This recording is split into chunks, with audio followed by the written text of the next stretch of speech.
नमस्कार सर्व शेतकरी बांधवांना. दादा नमस्कार. नमस्कार. आज आपण सनमडी गावामध्ये जो हायटेक कंपनीचा 5108 हा जो प्लॉट या ठिकाणी लागण केलेला आहे त्या प्लॉटची पाहणी करण्यासाठी आपण या ठिकाणी आलो असताना आपण प्रगतशील शेतकरी जे आहेत त्यांच्याशी आपण संवाद साधण्याचा प्रयत्न करत आहोत.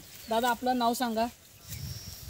नमस्कार, माझं नाव रेवणसिद्ध रामगोंडा करले, गाव सनमडी, तालुका जत, जिल्हा सांगली. हां, आता दादा आपण हा जो हायटेक कंपनीचा तुम्ही 5108 जो प्लॉट लावला आहे, प्लॉट लावल्यानंतर तुम्हाला या प्लॉटची हाईट आणि प्लॉटची कंडिशन आता कशी वाटते काय ह्या ठिकाणी?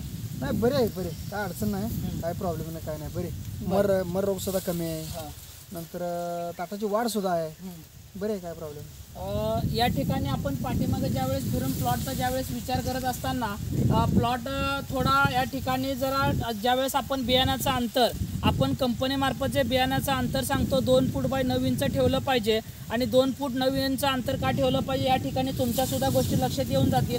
प्लॉट थोडा दाट झाला आहे पण यांच्यामध्ये शेणखताचं प्रमाण भरपूर जास्त असल्यामुळे प्लॉट अतिशय चांगल्या प्रकारे आला आहे. आणि दादा आपले हे जे आता मक्याचा तुमचा जो हा जो प्लॉट आला आहे त्या ठिकाणी कणसाने किळ्या पडल्या, त्या कणसाने किळ्या पडल्यानंतर तुम्हाला कशा वाटतात या?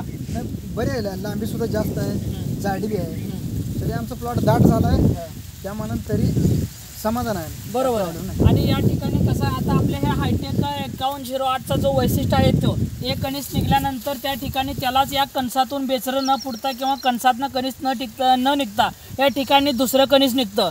इथून पुढं हायटेक कंपनीचं ज्यावेळेस आपलं तुम्ही बियाणं वापर झाला त्यावेळेस तुमच्या असं लक्षात येईल की दादा अजून तुम्ही ह्यानंतर मॅनेजमेंट पाण्याचं व्यवस्थापन किंवा खत जर जास्त दिला तर तुमचं काय होणार आहे, हे कणीस भरणार आहे, हे कणीस भरलं की तुमचं हे कणीस भरणार आहे. मग तुम्हाला काय होणार आहे, इथून पुढे जास्त चांगला प्रॉफिट या ठिकाणी भेटणार आहे. आणि पानाची रुंदी आणि प्लॉटची काळोखी आणि हाईटला प्लॉट बघितल्यानंतर कसा वाटतं तुम्हाला? नाही, काय प्रॉब्लेम नाही. आता मी सुद्धा बरीच व्हरायटी बघितल्या, तर त्या मानानं हे बऱ्यापैकी